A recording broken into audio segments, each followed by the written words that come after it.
I did this, but it was and it makes my dog spot.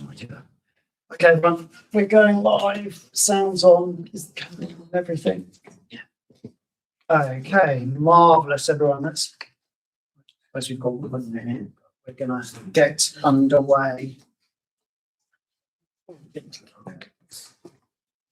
Just get the agenda up. I've only got the abbreviation just slightly.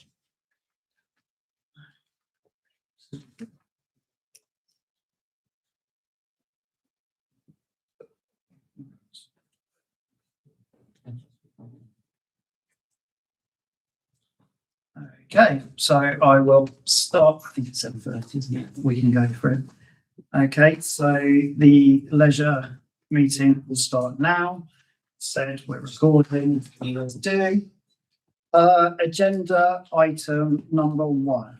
Questions from members of the public. Do we have any questions from members? Public? No? Okay.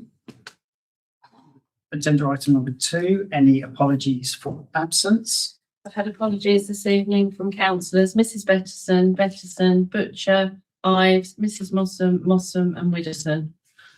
Councillor Sophie Forster has also sent apologies. Yeah. Marvellous. Agenda item. Sorry, just want to say something. Sorry, got a bit of a cough. Agenda item number 3. Members' interest to receive any declarations of interest. Are there any interests on the business to be transacted? Yes. So Councillor Edwards has an interest that he needs to make here at this point. So you have a affected interest in as much as in your role as the SB Group campaign manager relating to anything to do with the SB Group as we go through the agenda, because the SB Group has offered and has provided. Reform. Second? You mean reform? Either way, the SB Group, I've got it as Kane Steinborn Boost services and facilities to the Reform Party that Councillor Edwards is a member of. Therefore, there is a conflict of interest if Councillor Edwards participates in any discussions relating to the SB Group and Bracknell Football Club.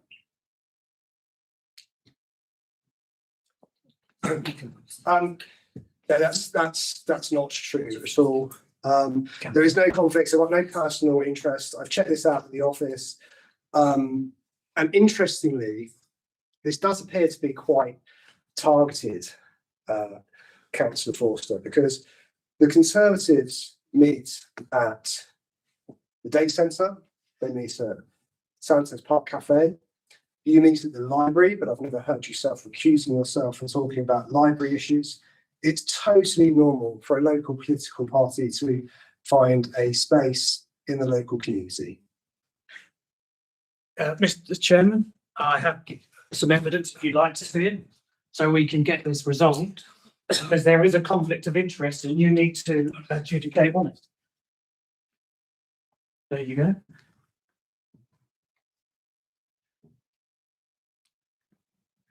As you can see, there is a vested interest with the role as the campaign manager for Reform and the facilities that are given to that party by Mr. Steinborn Booth, but therefore be inappropriate for Councillor Edwards with that role to participate.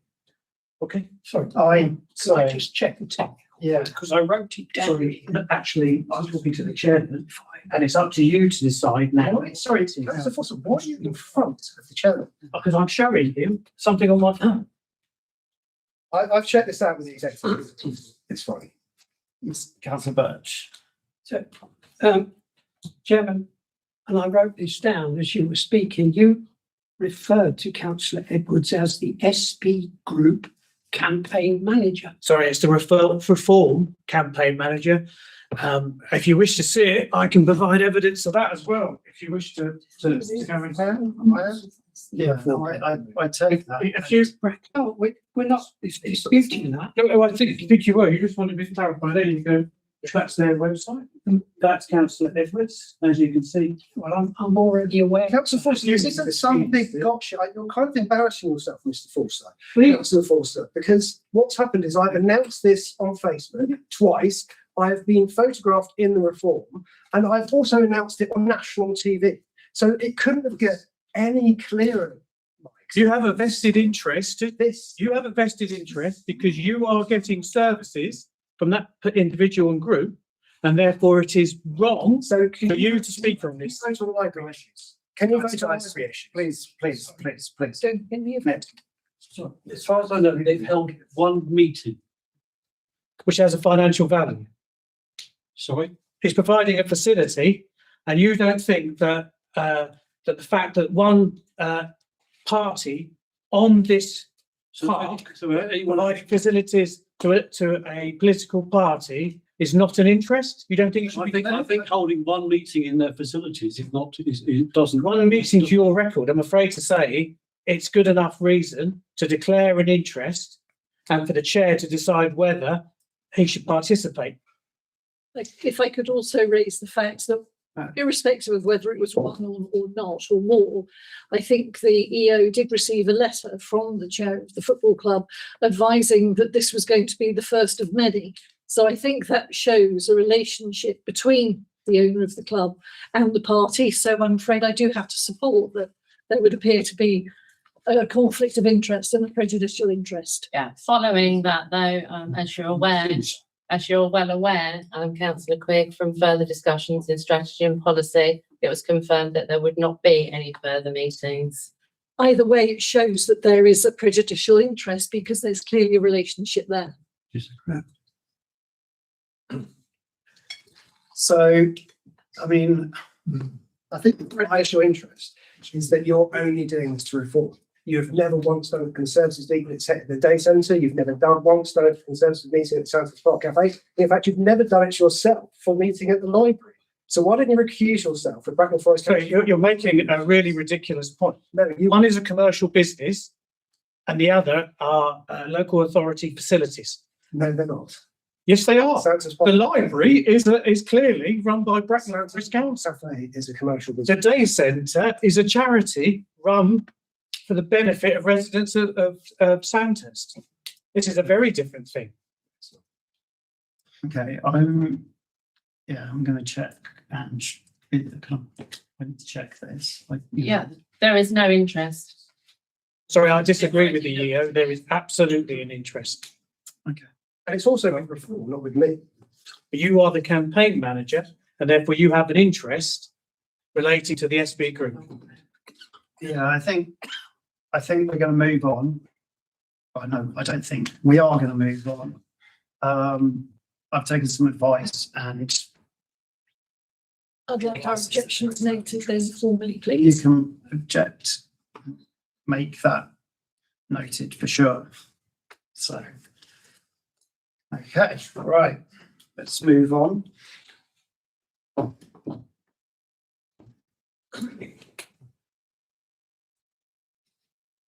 To agenda item 4. Minutes of the Leisure Committee, to receive and confirm the minutes of the proceedings of the Leisure Committee held on 22nd of January 2026 as a true and correct record. I'll probably second it. All in favour? Any against? You've got a filter. Perfect. Okay, agenda item 5. To receive an update on summer of fun event and So Summer of Fun, we've just had our first meeting with all the other parishes and town councils to start planning. There is going to be a change of date for the Summer of Fun here. Warfield this year are no longer having a Summer of Fun due to projects that they've got on that mean that the land and the parking is not available this year. So they're going to be helping out with 2 Summer of Funs close to them. So in order that we have one each week in the summer holidays, we are moving ours just this year to the 31st of July. so 1 week forward. And so the planning is going ahead. The format will be with the same as every other year. We may have a couple of different providers in the mix, but I will confirm what's been booked and everything as we go along and go through the process. And with the working group.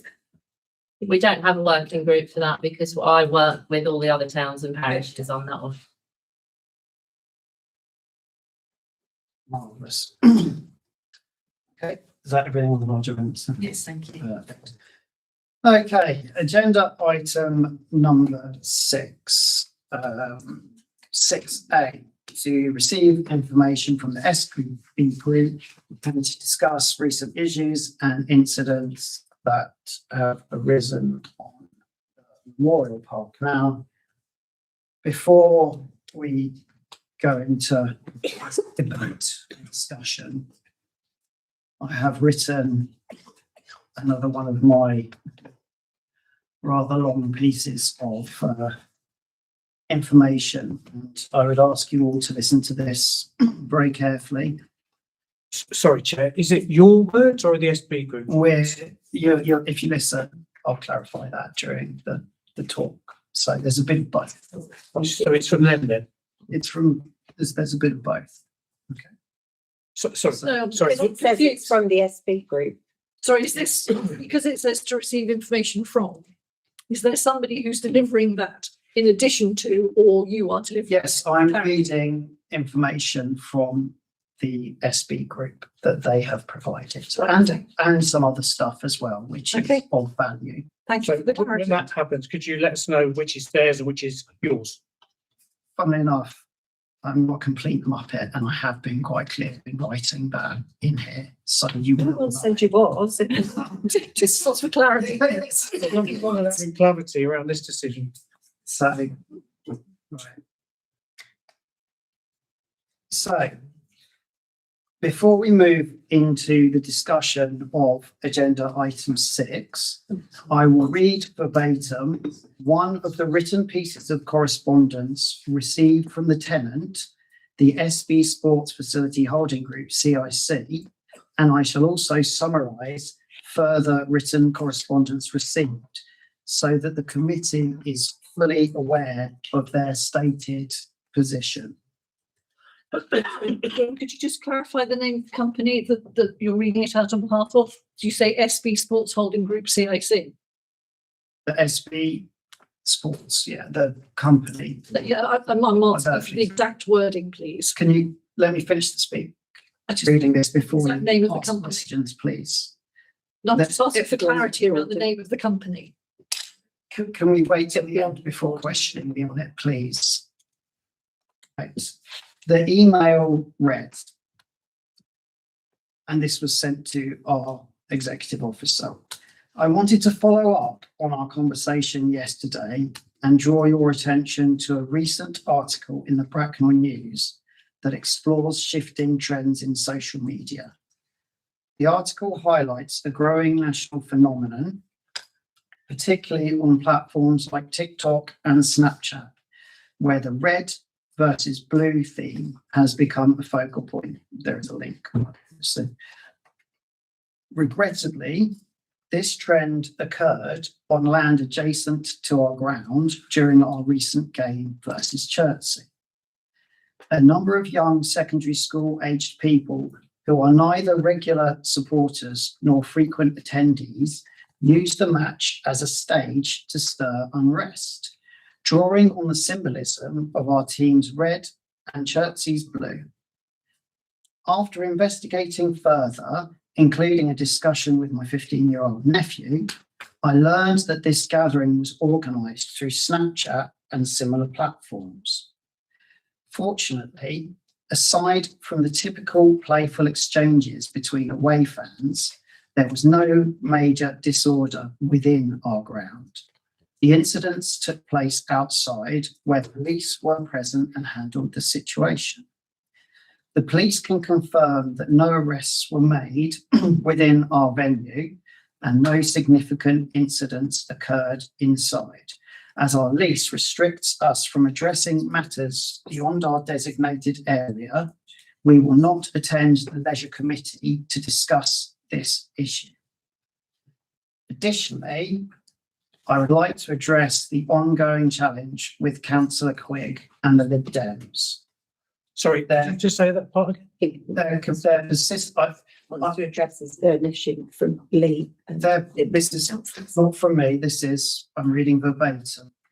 Do you need to read the propaganda from someone else about harassing other councillors? Yes. Do you really need to do that, Chair? Is that what you should do? Their persistent campaign to remove us has become Chair, exhausting. I'm asking you a question. You're reading something that has no place in this chamber or this committee. How dare you do that? Make it an apolitical event. Please. Please. I'm reading verbatim. So you don't need to. You don't need to. Sorry, Chair, that's absolutely unacceptable. It really is. It's if the tenant wishes to deliver their information themselves, then that's fair enough. But to ask you to parrot it for them is lamentable and utterly unacceptable. Okay. It is a complete lack of respect from one councillor to another. Yeah. Would you accept it if I sat here and read that about As far as you? I'm concerned, you are parroting Sandhurst Town Council's point of view as the chair in this place. It is unforgivable to do that. Do not read it. Do not read it because it's inappropriate. I don't know how you I can can't sit believe there it. as chair Yeah. and read that, Graham. I really can't. This is not my point of view. Exactly. You don't need to read it. There is- to read So, it. Why would you give a political voice to someone else? Point of order. I'm going to ask the executive officer to rule on an issue, the respect that is lacking here at the moment It's that Absolutely. Graham. to the code of conduct Dale. that we have all signed up to. And the tone and the demeanour is not acceptable. Don't patronise me, Councillor Burke. Councillor, it is unacceptable. And Quigg is not acceptable. The chairman has clearly stated that he will read out the statement from SB Group, and that is what he is doing, and that is what he has the right to do. No, he doesn't, Councillor. And why doesn't he have the right? Because he is making his office, mocking his own office by using the propaganda and the voice of a private company, a tenant on this park, allowing himself to be their mouthpiece. That is demeaning. I'm not being their mouth. You are, You Graham. absolutely are, Councillor Birch. You really are. Just answering on Councillor Dale Birch's point here, it's the chair's decision as to whether any rulings about respect or behaviours are undertaken in the standing orders. So Graham has the right to actually question, ask people to cease the behaviour if he deems it inappropriate, and remove people should he wish under the standing orders. But that is Graham's decision. Thank you. And I'd rather not do that, but I would rather read this because I think there's important things for you, everyone to hear and go forward. And at the end, by all means, challenge me. That's fine. But this is what I've basically been asked to read, and then I'll go into more detail. It's important everyone understands the depth of feeling and everything around this situation. Okay. So I'm very sorry that this is causing people upset. It is not my intention. In fact, it is the polar opposite. I'm really hopeful this doesn't come across as propaganda, but look, I'm going to read this, and then at the end, by all means, question me, challenge me. But this is what this is all the capacity I've been taking, that I've taken, all right? So I will continue. Okay.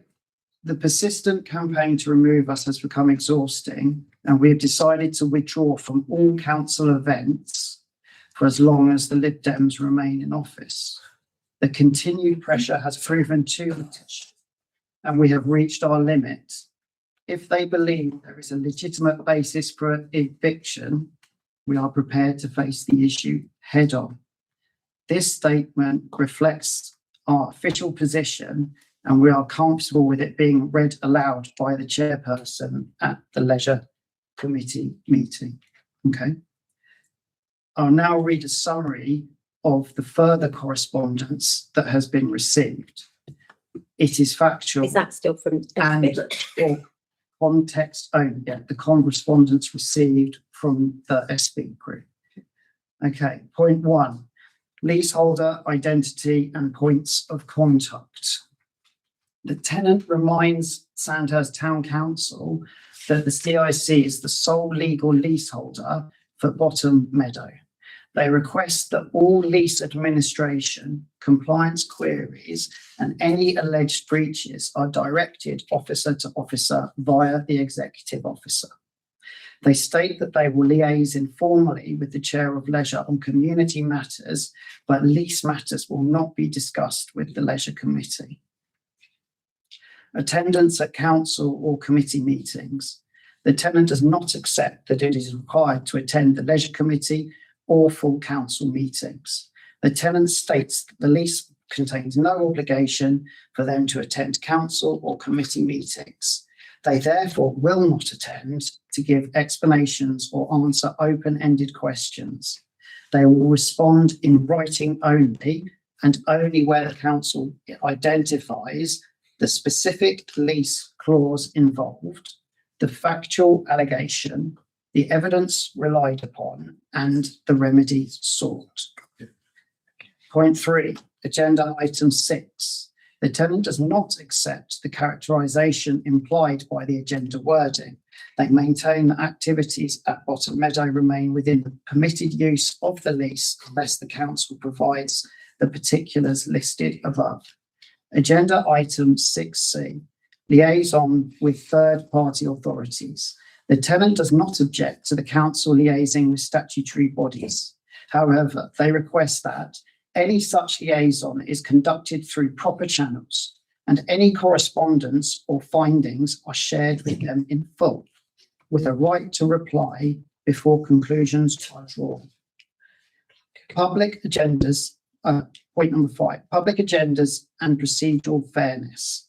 The tenant expresses concern about lease-related matters being raised publicly without a defined breach. They believe this risks reputational harm and requests that compliance matters be handled privately unless a formal enforcement threshold is met. Item number 6, without prejudice, early surrender. The tenant reiterates that they consider themselves fully compliant and entitled to quiet enjoyment. However, if the council wishes to explore ending the lease, they would engage in without prejudice discussions. We'll note that any early surrender would require the council to acquire their leasehold interest and purchase improvements, which they estimate at £4.5 to £5.5 million, subject to valuation. Okay, and that concludes the tenant's stated position as provided in their correspondence. I would like to add my personal remarks now. Okay. I would like to add a brief reflection of my own.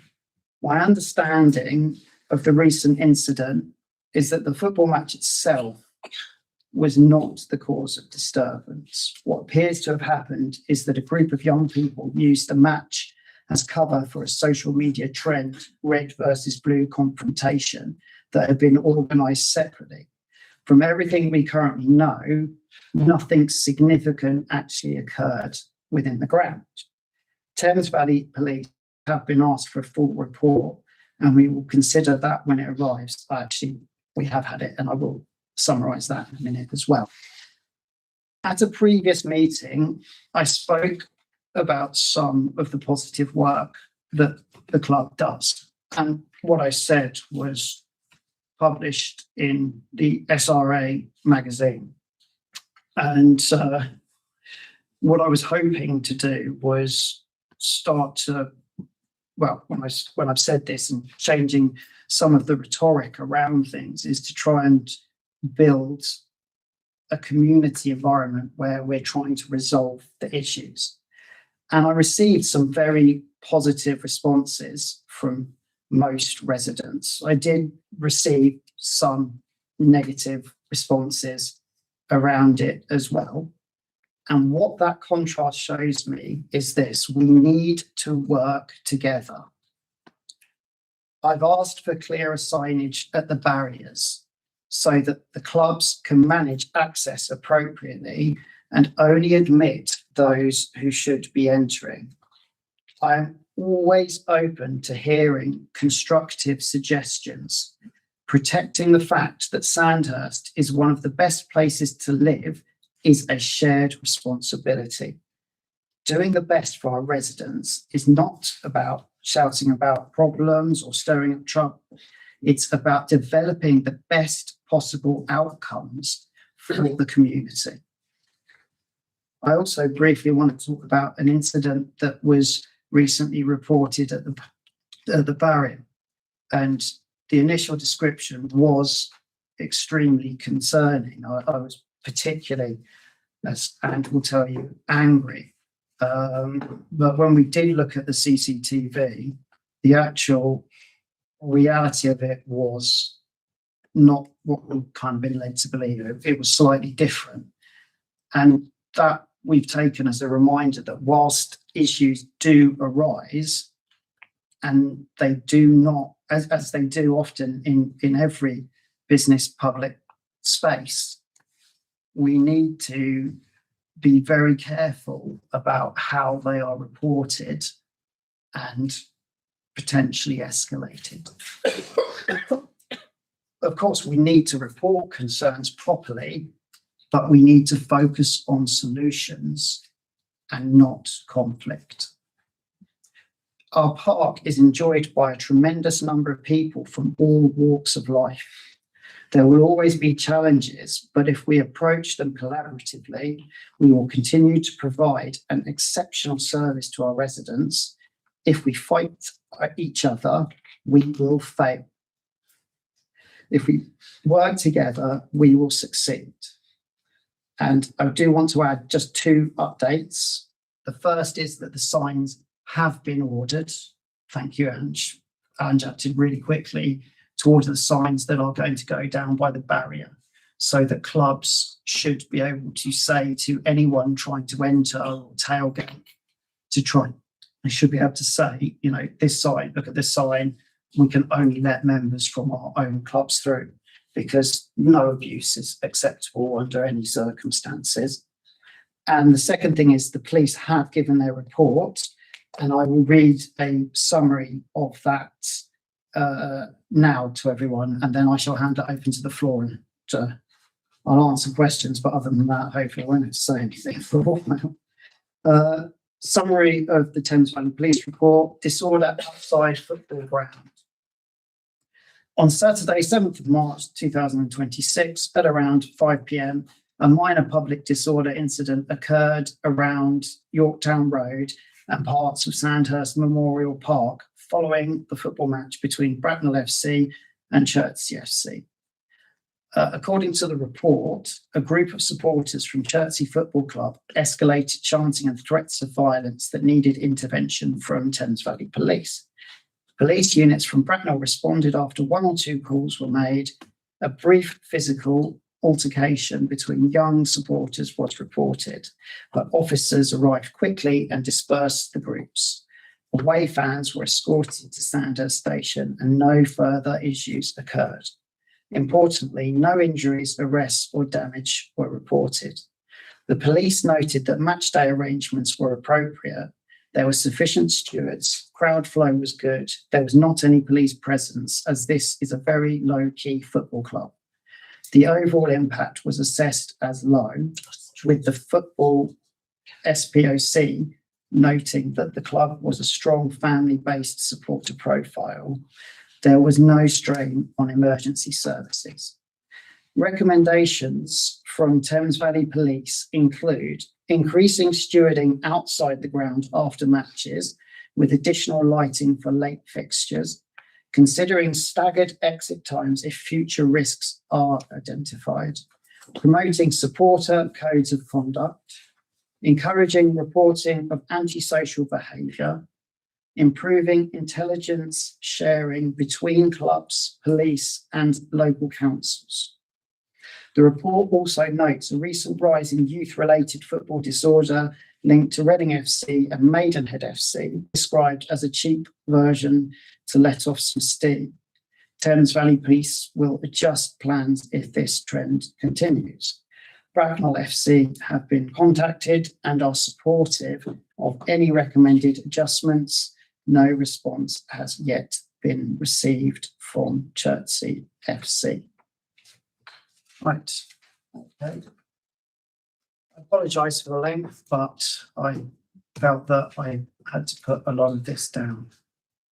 Councillor, let's give the entirety of that will be part of the minutes of what Graham's been reading, or will we get another some? No, we don't do verbatim minutes. No, sorry, but this has to be verbatim because the chair read it out in this case. So it would be appropriate because he made a statement that the statement in its entirety is included in the minutes. I don't have any problems with sharing what I've said and what I've done. I don't have any problems. Well, the decision will be taken on that. It won't be. That's what it should be. It's not a decision. Okay. And any other questions? Oh, Phil. I'd like to say personally that I appreciate what you have been trying to do this evening. My own view was that maybe it would have been better to circulate the document in writing first before you read it out. It did name councillors. I'll say no more on that subject. My question is about the arrangements for holding football matches generally, and the health and safety issue of manning the gate with the fog control. I understand that there should be 2 representatives of the club on duty to permit entry and exit of those who are members and authorised to enter with their vehicles. It's not addressed to you, but obviously to the chief executive. Do we know anything about their health and safety arrangements with the fog? And what staffing arrangements during a football match period? No, there's never been a number stipulated. If they use the barrier, they have to man the barrier, but there's never been anything stated that has to be 2. But that's the club arrangements, not. Would nil be a suitable figure? No, none, no. I have photographic evidence for a period. I'm sure it was an accident that was under pressure, but I think it should be reported that there was a period. Yeah, by all means, if you can give me. Nobody there. All that was there was 3 abandoned police vehicles. Now, from what you've described tonight, which completely reverses the story, the problem was on the outside and not on the inside, because that would be the assumption that it was on the inside. But it does point to the fact that that management requirement to man that gate was not in place. I On that particular day, it was just purely coincident. I turned up at a period. There was not a man in sight, not a lady in sight from the police force or from the football club at that gate. And I've got a picture of it, which shows there's nobody there. 3 police vehicles and no representative of the football. Was the gate open? I'm sure that was when they were doing something else fairly close by. Yeah, That's all. let Phil finish. No, Thank you very much. 2 good points. First one, yeah, in hindsight, sharing, but it's very difficult when I've written No. a speech. I'm glad you did. I'm glad you did. But you are correct, and I possibly should have redacted names. And again, apologies. I was trying to give everyone the full information. accept that. But I'm also, one thing, and this was, Phil, this was my frustration, is I would like someone from the football club on that gate for any sort of event, really, training, anything, because I do not want a situation, yes, that situation may be different, but I still don't want any potential touch points there. Touch points is the wrong word, but you know what I mean? Like a flashpoint, that's the word I'm looking for. I really don't. So really good comments. Thank you, Phil. Nick. I think it's implied there that the people that were on the gate may have left their post during a riot if there was some fighting going on. So I can understand they may have been a dereliction of duty on that occasion. If that was the time when it happened, then it's likely that they were going to help out and try and stop the fighting. And I can understand why they might have left their post at the time. So I'm not sure that's exactly. that's what the implications is. Possibly. I think if it's in Yorktown Road and somewhere else in the park, then if there was, it wasn't in the ground. But anyway, it's worth looking into, certainly. Does anybody else have any questions on this? And I'm throwing it open because I really do mean it. I just want everyone to talk about it. And if people have ideas on how to improve this, please put it forward, because the strength of feeling is there.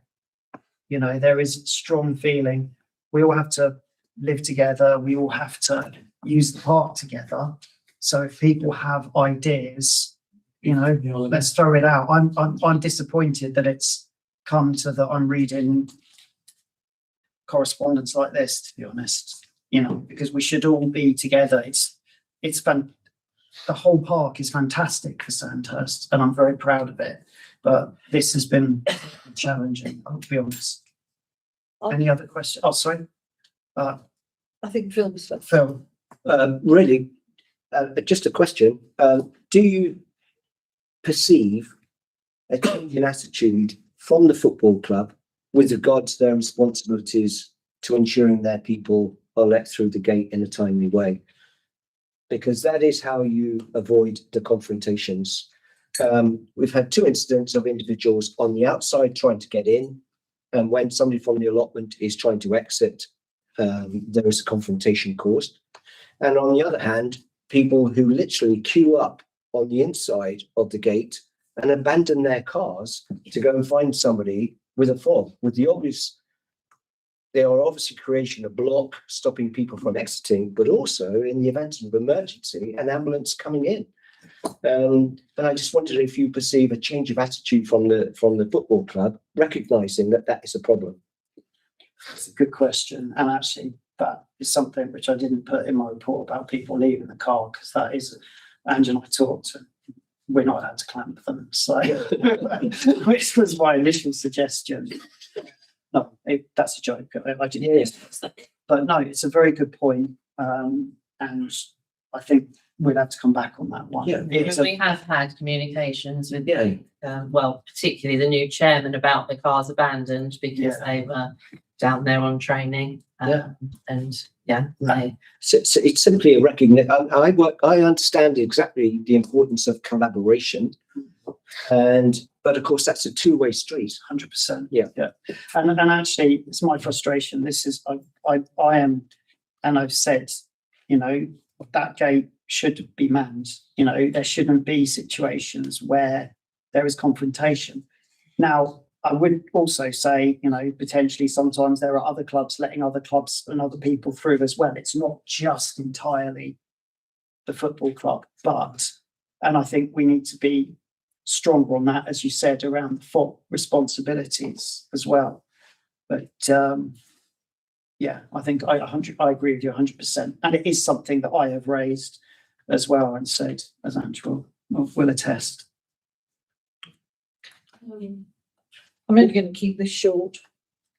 Firstly, on the FOB issue, I think it was covered at the 20th of November meeting. From notes that were made, the issue of FOBs and the issue of abuse of these was going to be taken extremely seriously. I'm extremely disappointed in what's gone on tonight, the fact that a statement is read that it's not about, they're not willing to come here and discuss recent issues and incidents. I'm extremely disappointed that you're happy to read a statement out against us when all we are doing is merely trying to represent our residents. This is not personal.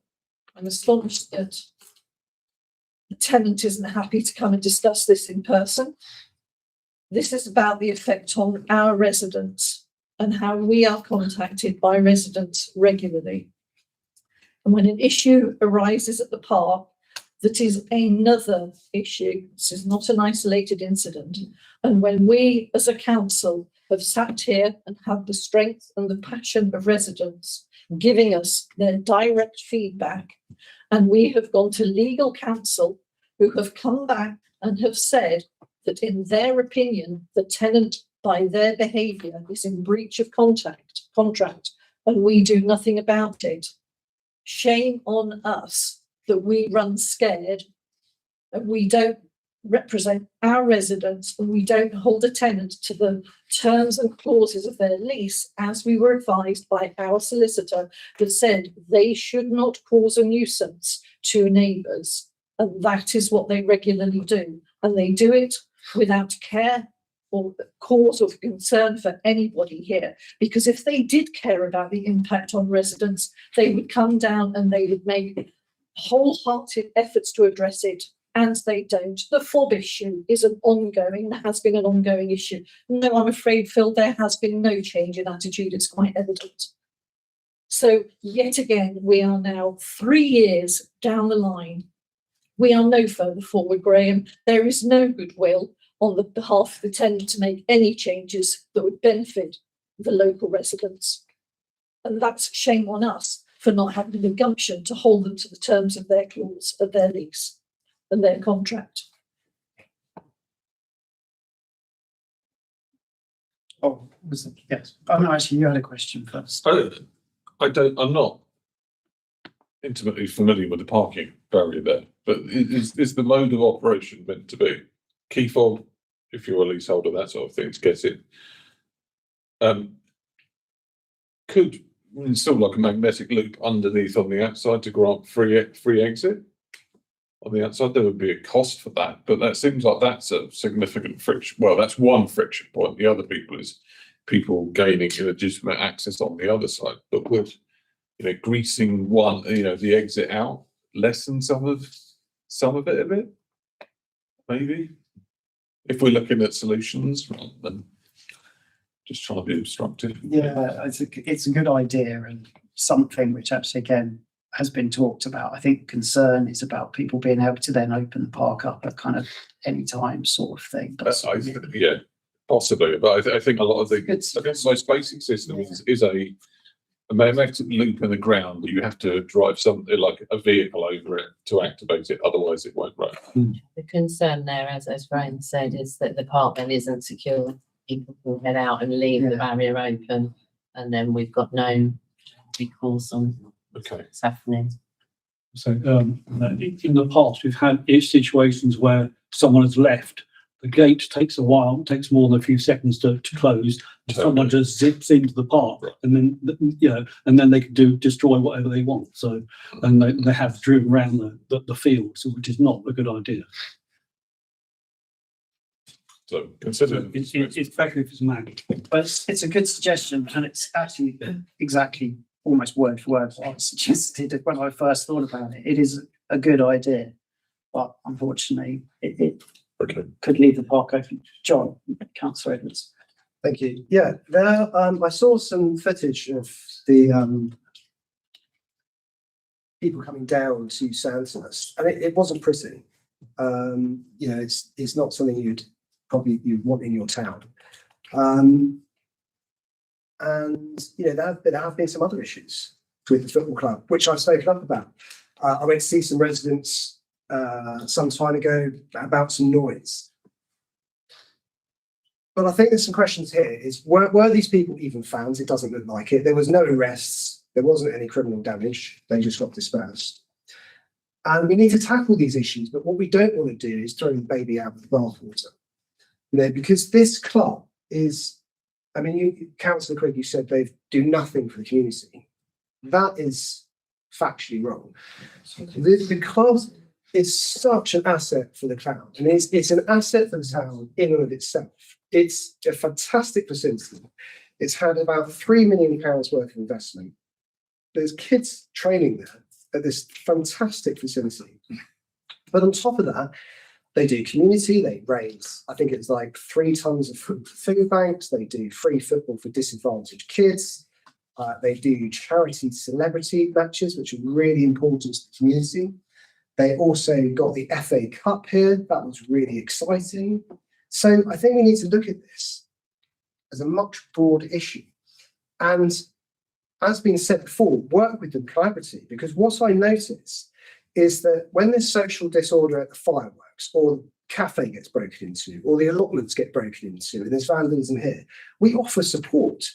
We work with these other stakeholders collaboratively, and we say, how can we help? But with the football club, that doesn't seem to happen.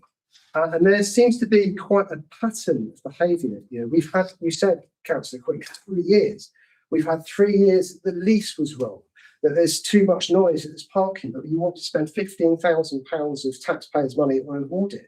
Nothing has come of this lease. There's been no issues. You've had 3 years to come up with a problem with the lease. I'm sorry, I think you'll find, Councillor Edwards, the lease was voted on in private. It wasn't brought before the full town council. And you've been voted for it. You have been insinuating that there is some problem with the lease, but nothing. Like, as far as there is, okay, maybe there is. The lease did not need to come before full council because the delegated responsibility is with strategy and policy. It was Sorry, not I disagree with that attitude and that approach. Absolutely, was there a problem, Councillor Edwards? Absolutely, we should have audited it. Absolutely, we should have done it. Yeah, sorry. Councillor. Of course, yeah. Other councillors have to interrupt if they've got points of order. Correct. Continue. So there does seem to be this different attitude towards the club, and I'm actually not surprised they haven't turned up today, because it is repeated, it is incessant, it is just totally ongoing. We need to deal with these issues as they arise. We need to deal with them collaboratively. But as for these other motions as well, which I know we're not quite on, but we can't go, we have to know what the exact reach is that they have done. We can't be doing fishing expeditions to try and find something to stick on them. So that's what I'd say. We need to look at this as a whole, because I actually think it's a great community asset. Okay. And I wondered if someone was talking. Any other questions at all? No. No. Okay. Right. Well, in that case, I shall go. So for agenda item 6B. Sorry, Chair. Sorry. Now in the position where we're going to discuss the motions, correct? Yeah. Yes, B and C. Well, I was going to go to B. I was going to say to go to 6B. So I was going to say, Councillor Quigg, do you want to raise your motion? Yes, even in light of your. So I'm happy to second that motion, Chair. But do you want to read it? So we propose that at the next full town council meeting, the Bottom Meadow leaseholder attends to provide a full and detailed explanation and account of their processes, the risk assessment, and the subsequent measures they carried out as part of their planning ahead of the recent church mats, in accordance with their public safety protection responsibilities and the terms of their lease. And I still propose that motion, despite the fact that they've made it clear from the statement that you read out. And you had a seconder. Would you like to speak to the motion? I shall reserve. I was talking to Councillor Quigg. I do still put forward that motion. I think that, as we saw from the previous match, the collaboration and notification with town council of matches coming up, we need reassurance as to what their health and safety processes are, so that we can be assured, by having such a fantastic facility down there, that they are following the appropriate safety measures so that our residents are safe. Now, I note that from the statement that you read out, the TVP have said that there were no issues. I would take issue with that, because as far as I'm aware, they had spotters in the crowd, in the ground. Now, I would raise a question as to why TVP would do that if they weren't anticipating any issues. Is this something that TVP regularly do? I don't know. I'm asking a question.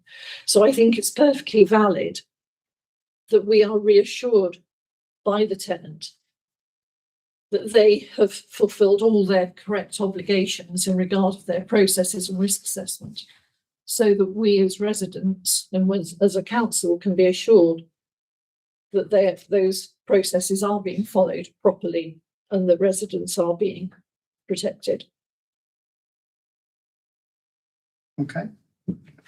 Any questions for Councillor Quick? So you're in debate. In debate now, yeah. Yep, Councillor Birch. I'm not supporting the literal wordage in this motion. But and several reasons. One, we've had the leaseholder in here on numerous occasions telling us how they work and what they do, etc. We've received written input from them on various occasions. But I don't think we can demand that they come in and explain, etc. They've pointed out in their lease that that's not part of it. But I think, given that hopefully it will put this to bed finally, we should invite them, not demand. So if an amendment to invite them to make a statement, the method at their disposal, either a written one, the chair to read out, or to attend in person. I think that is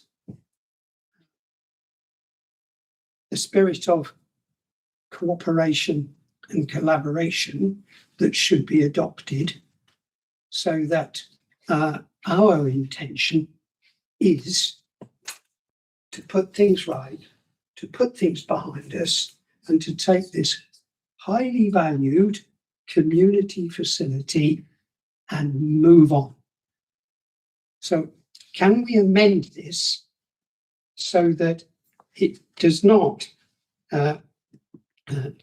imply a demand, that we ask, that we propose that the next full council, the leaseholder is invited to attend the meeting to provide right?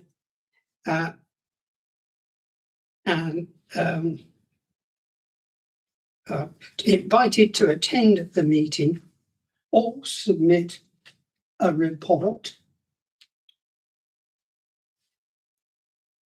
And then I think that is in the spirit that I'm hoping we're trying to arrive at. And that is the learning that we've taken from this and the need to demonstrate that leaseholders on this park are there to be worked with and supported. Thank you. I propose that as amendment. Are you happy, I should say, are you happy to accept the amendment? Which I'm hoping makes it easier to get the information we're after. I'm afraid not, councillor. Fine, no, that's fine. Okay. I thought I was being reasonable. Councillor Wilson. Thank you. It occurs to me, having been in charge of health and safety for more years than I'm going to admit anywhere, that if you actually publicise, which talking to a council meeting does, if you publicise your mechanisms for providing safety and security, you devalue them quite substantially. The idea of spotters, fine, I would expect there to be bodies possibly keeping an eye who have a text message system, whatever. But you don't publicise all your safety and security measures. Because by publicising your safety and security measures, you devalue every single one of them by at least 50%, if not 100%. I accept that we want to know that they've got them, but I don't think this is the forum. I would be quite happy to volunteer to go and listen. I find safety and security and risk assessment terminally bloody boring, honestly, if I'm not absolutely honest with you, but having spent the majority of my life dealing with it, including children who wanted to blow places up, and oh yes, the toilet comes off the wall if you throw things in it, but don't go there. That was a long time ago. But you change your practices and procedures fluidly to adapt to things that happen. And presumably they're a responsible organisation and that's what they're doing.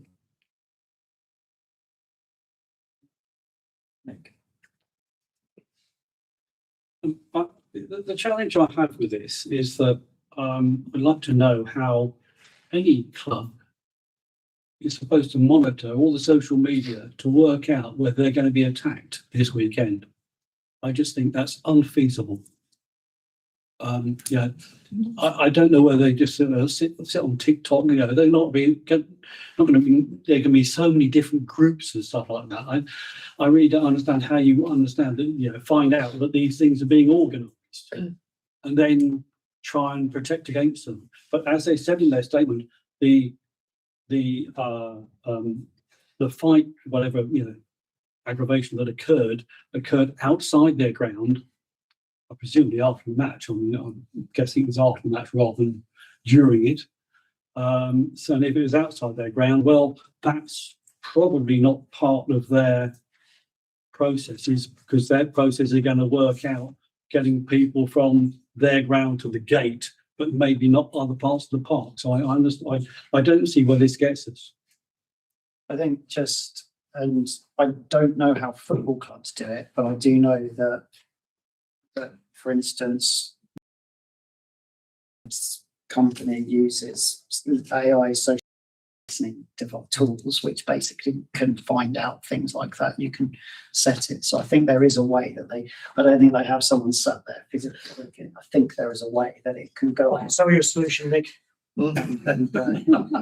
Sorry?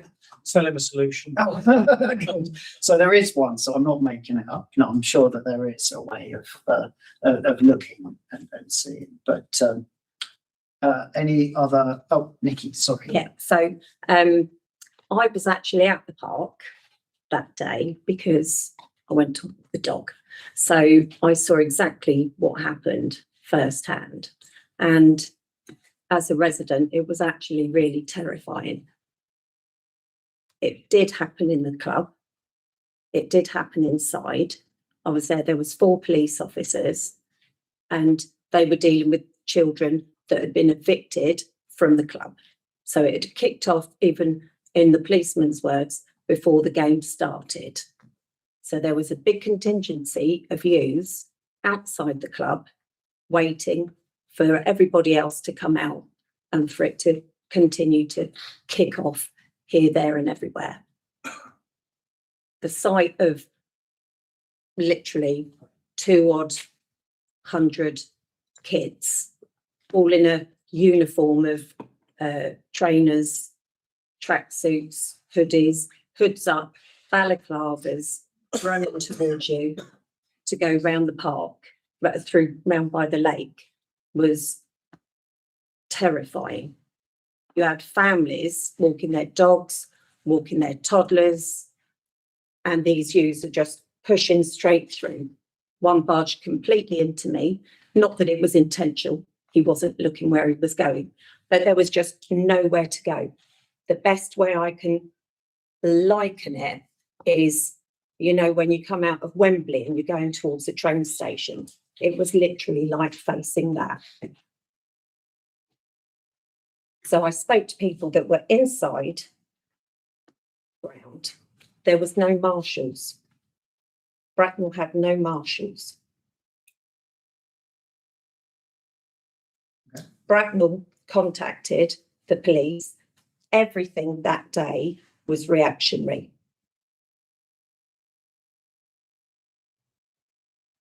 This isn't this red-blue thing. There's a long history of rivalry between Bracknell and Chertsey. So I think the narrative that has been fed isn't entirely correct. And I base that on the fact that I was there. I spoke to Bracknell fans. I spoke to Chertsey fans. It really was awful. And we all remember the all the stress and everything, and the upset with the Basingstoke game, with the weapons and the drugs, etc. And this, it took it to a completely different level. You would not feel safe with your kids at that park. Sandhurst residents then went on to say, oh, my child went to the park, they took their younger sibling, they saw what was going on, they were terrified, they went back home. It's going to be a long time before they feel comfortable going to the park again. Now that is Sandhurst residents, which is who we should ultimately be looking out for. Everybody in this room should ultimately have them at the first and foremost of their mind. I don't know if there's anyone in here who doesn't have residents at the first and foremost, so. But just giving you my feedback, because that was actually what was there. And when we saw the crowd, because they left the ground to go round by the lake, and then as I sort of like walked back with the dog to go across the park, the police looked like they were about to leave. So we went over and said, there might not be anything around here, but you're going to have a big problem over there. The police officer there that I spoke to straight away was on calling back up. You had then all the blue lights coming through the town. You had all the youths then coming along.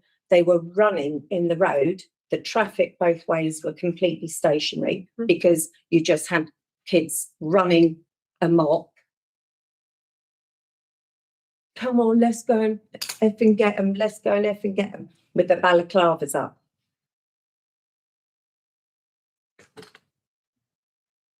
Anyone else got a question? Do you want me to sum up or a debate? Anyone else? Do you want me to sum up? So It's awful. I too was at the park that day, and I too saw everything that Nikki did. I too spoke to the policeman that was running, the sergeant that was running the situation on the ground, and I corroborate everything that Nikki has said.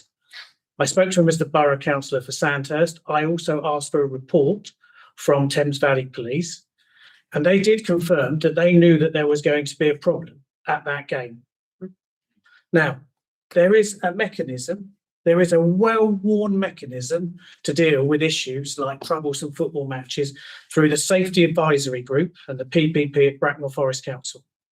It would have been entirely reasonable and, dare I say, appropriate for the football club to initiate an event meeting with the Safety Advisory Group to ensure there was appropriate marshals, there was appropriate policing. Now, we as the Sandhurst Town Council would have been part of that community. Now, I do not believe that event took place, that there was not a Safety Advisory Group relating to that issue. And that's what we're talking about. It is the right thing to do to protect the residents, knowing that there was a troublesome game. Thames Valley Police did. They had people inside the ground. And it actually unfolded as they thought. And if it wasn't for the quick thinking of a number of Thames Valley policemen, we could have had a much worse incident. So what I'm saying, supporting this motion, is there is a genuine requirement for the appropriate rules and protocols to be followed in order to protect the residents. They never asked for this, right? They never asked for all the hassle and grief that's unfolded over the last few years. The noise pollution, the light pollution, the parking, the grief, the anger, the rage, the harassing people. No one asked for it. No one wants it. The least people could do is act accordingly and follow the correct procedure to protect the public. And that is to use the Safety Advisory Group through the Borough Council. I support this motion. Just one last thing, we'd like a recorded vote, please. You want B or C? B. Yeah, I know, because you're sort of talking about C. Yeah, well, that's what I thought. That's certainly what confused me as well, because, There are two bits to this. yeah, there's two bits. So this is about demanding that they come to explain the measures, not about the statutory. My point I was making that there was processes that should have been followed. Did they follow them? And I also bring to the focus Safety Advisory Group, which would have been the appropriate part of what they should have done. And the fact that people inside Bracknell fans, etc., had said that there was no marshalling. And I know that there was a former marshal there, and he was asked if he could don Okay. the high vis, etc. So Nikki, could I speak after something? No, you know, we've had it. If Nikki has, then. Yeah, Should have been stopped. should have been stopped. Yeah, let's. And you've asked for a recorded vote. So. Yeah, so in the normal way, I would just call the councillors' names. If you can tell me whether you are for or against the motion that Councillor Quigg has raised. Councillor Allen, Games. Councillor Mrs Alves de Souza, Against. Councillor Mrs Allen Wilson, Abstain. Councillor D Birch, Against. Councillor G Birch, Against. Councillor Brossard, Against. Councillor Mrs Coppins, for Councillor Edwards, Against. Councillor Forster, Four. Councillor Mrs Hill, Against. Councillor Hutchinson, For. Councillor Mrs Quigg. Or Have I missed anybody? Let's go. Yeah, no, it's, yeah. Very well. Okay, so that is 1, 2, 3, 4 votes for, 1, 2, 3, 4, 5, 6, 7 votes against. The motion has fallen. Okay, and now on to C. So you do you want to read thank that? you. Yeah, so as a continuation, that we propose the motion that the Sandhurst Town Council will liaise with Bracknell Forest Council Public Protection Partnership and the appropriate event licensing authorities in order to ascertain whether the correct public protection policies were followed and to report back to full council. I'll second that. yeah. We can't.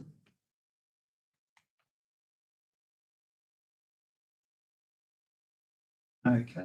Would anyone like to, so let's go to debate. Just a point of order. The Public Protection Partnership doesn't belong to Bracknell Forest Council. Bracknell Forest Council is a member of the Public Protection Partnership, so it's not theirs. It is a service it procures from another council, but therefore manifests. It is a joint service between two councils. Yes, procured by. It is a separate body, Okay. technically. Okay. Does it materially change anything? No, because it says I'm just and thinking that. appropriate licensing. Okay. Any questions, points? So just to Okay. clarify, to pick up Yeah. on that point of order, it is for us as a body, the town council, to liaise with the Public Protection Partnership Yeah. group and Safety Advisory Group lead to find out whether the correct public protection policies were followed by the club and to report back to the council. So on the one hand, the first motion, which was struck down, was to hear from the club. The second is to get our own independent review from the appropriate bodies to say were things done correctly. I have a couple of quick questions. How would they do that without, if the club, isn't able to share the information with the? Sorry, are you asking if the club do not engage with the? Yeah. Right, okay, there's a whole set of legislation relating to health and safety at events. And the Safety Advisory Group is a mechanism in order to bring together various different organisations to get a multi-agency response to an event. It is the route to create safe events. The PPP themselves, in the way that Nick described, can use legislation, health and safety legislation, to independently review whether the club and the SB group successfully adhered to the policies relating to cloud safety. So if we basically say that we want this, they can kind of legislate the club response and provide. They can identify whether an appropriate response was made this event and whether there are any breaches of legislation that they would wish to And prosecute. that would go above and beyond the existing police. Sorry, everyone, I'm just asking out of interest. But would that go above and beyond the police report then that was given? Absolutely. Right, okay. And I mean, I do have another, I mean, I actually wouldn't mind knowing this sort of thing myself because unlike Councillor Wilson, I do find this sort of thing a little bit interesting. Sorry. I do find health and safety quite interesting. So It's interesting. It depends on how many years you've sat and listened. This is the body, but to ensure that events go off appropriately and safely. So, but rather than, maybe challenging I wouldn't mind knowing what it is about, the actual health and safety, what the procedures are, but I don't know whether or not in specific relation to this. Anyway, I think based on the big concerns that I mean, it wasn't just me there, the flashpoint, as you say, that it could have been horrendous. That we need to make sure that the events are run properly, safely, and to make sure that residents and people attending the games, etc., that they're in a safe situation. Explain this like on before. So TVP had intelligence, there's going to be an event. They notify PPP or whoever. No, so it doesn't work that way. So the police have run their own operation. Yep. They do. And they will identify through intelligence that there is going to be an issue at this game. They then instigated a number of measures. The people that instigate through the SAG are the actual organisers of the event themselves.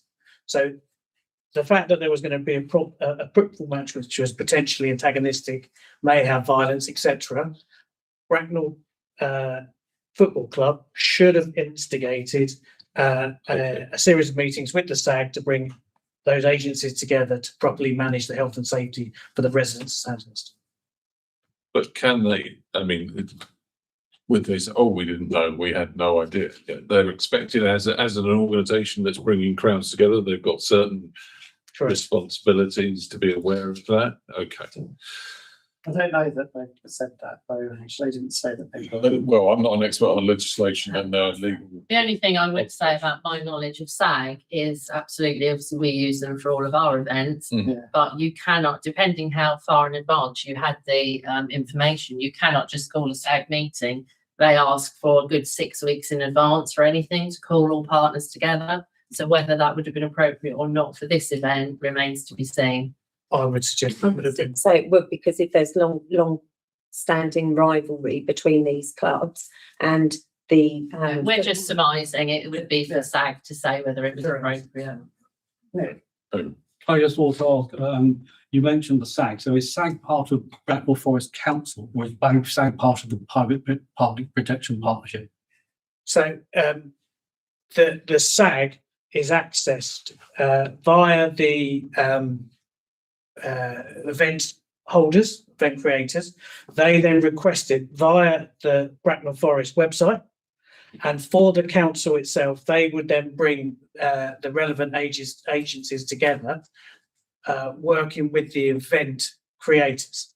So the actual, the rationale for it is it becomes a forum for the multi-agencies, police, fire, councils, whoever, that need to then be engaged in the creation of a safe event. But to answer the question, I always believed the SAG to be Bracknell Forest. They are no longer Bracknell Forest. They're no longer. No. Fine. That's clear. It's a service. We go back to the point. Yeah, it's the same, but it's not actually. You shouldn't see it as any different, though. I mean, I don't. The question was asked that it I was don't in affect Bracknell Forest. It won't affect it. Jess comes under Public Protection Partnership. It does, correct. Ange, can I ask if Bracknell Football Club informed you of a potential risk of the Chertsey game? No, they didn't. Because that then goes back to January last year, I think it was, after the this is that after the Basingstoke game, where there was issues, and it was said in that meeting that you'd requested, because it was wrong for them not to inform as well, keep our park safe, that they again have then failed in informing you of a potential issue. Again, we need to understand when they knew and what they knew. Yeah, but no, in answer to your question, no, I didn't receive any notifications. Okay. Right, any other questions? Yes, councillor. Yeah, antisocial behaviour happens, and it's never nice. It's never good. And we need to deal with it when it happens. But my worry with this motion is that there's no clear breach. It doesn't say what we think they breached. This is just going on a fishing expedition to try and find something. No. And that I feel really uncomfortable with, because that is not appropriate. You can't do that at police level. You can't just go, oh, we're going to investigate your phone to see if you've done something. You have to have an allegation to be able to do that. And at the moment, I can't see an allegation of the exact breach. So I don't think this would be appropriate. Sorry. And at the end of the day, there was no marshals. There was nobody to keep the supporters, the attendees at that place, or I'm speaking, or at our park. I can tell you categorically, if your children were there, you would have been livid. I don't. It would have been. Nikki, sorry, can you put your hand up before, without just speaking straight out, please? Sorry. This is very clear. The police have given you quite a detailed report. Everyone heard it. Something did take place. As the borough councillor, I also have another report from Thames Valley Police, which goes into this. There was an event. It got out of control. The police deployed, to my observation, 4 vehicles screaming down Yorktown Road. If you don't think anything happened there, so then you're living in a different town. What different to the report that we've received? Yes, there was. Yeah, it had a number of extra comments. But was it was anything that was in this report factually incorrect? Because that shouldn't be happening. We shouldn't be getting different reports. That's a worry. From the police, should we? You'll have to speak to the police about all Well, that. no, I don't know because I haven't seen your reports. Yeah, So, exactly. you know, so But having listened to it, my report emphasised some different areas. okay.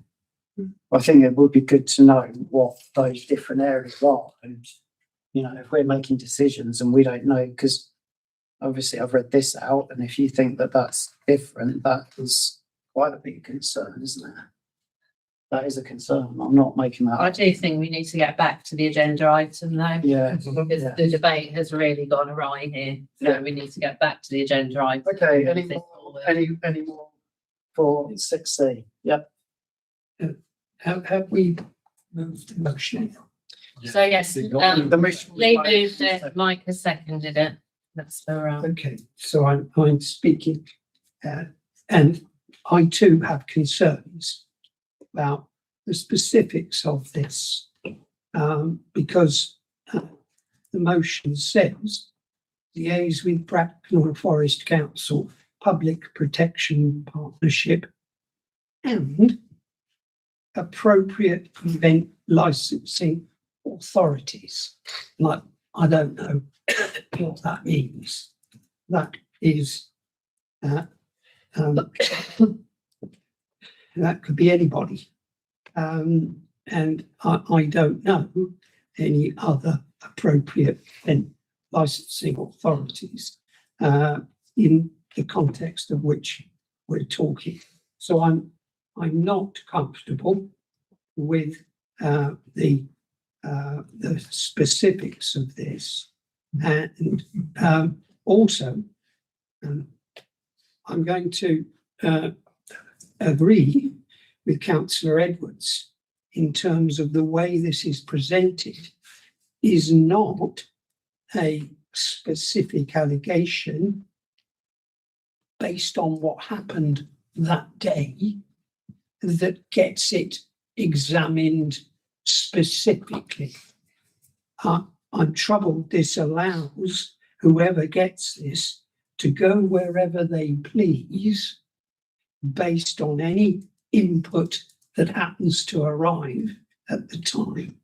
So, and this is where my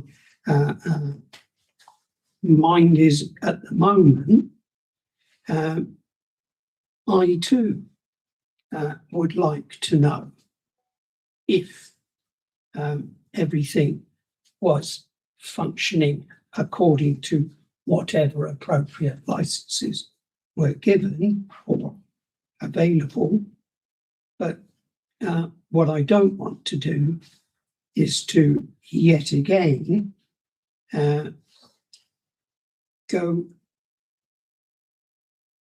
into investigating something that isn't specific.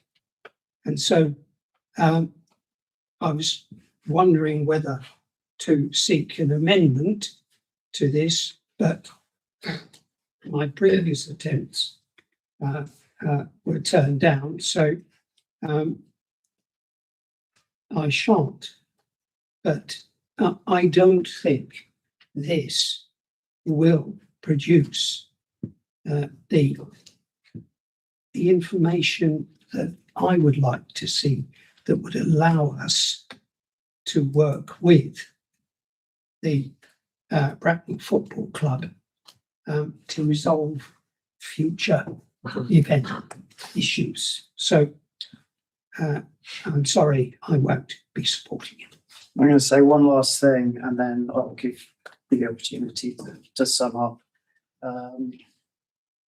I think, you know, from my point of view, I think if the police report that I received said that there were issues, you know, then yeah, I think, but you know, we can only go with what we've got.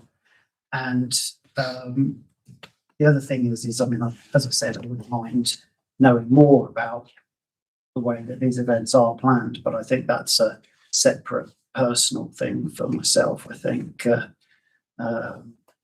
the police report that I've received is quite good. I'm a little, obviously, would be very interested to see what Mike's police report says, if there's anything in there that would have changed my mind, but yeah, that's it from me. I'm sorry, Nikki, I'm going to ask to sum up because I think otherwise we're going to just keep going around the houses. So if So it's a really straightforward ask.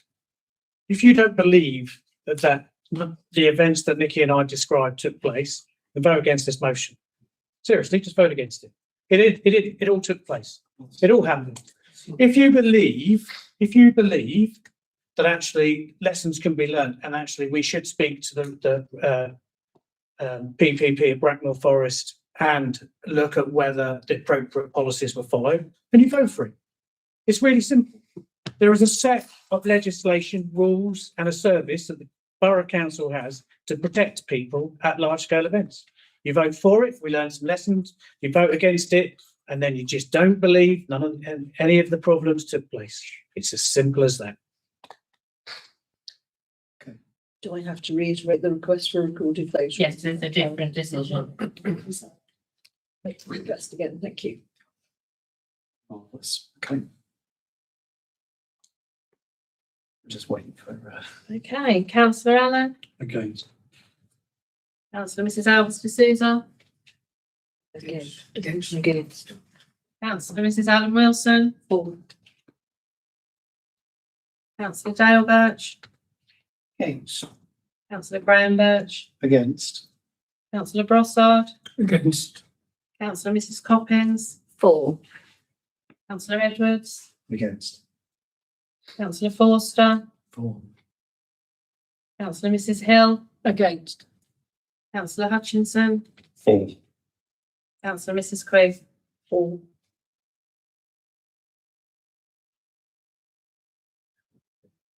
So we have 7 against and 5 for, so the motion has fallen. Okay. Okay, moving on to the next agenda. Agenda item number 3. To consider a request received from a student for permission to film content for a short documentary in the Memorial Park. Has everyone seen Annex 1? He is a student at Farnborough Tech and he actually wants to do a documentary about the football club and I believe the impact on the surrounding community of Sandhurst.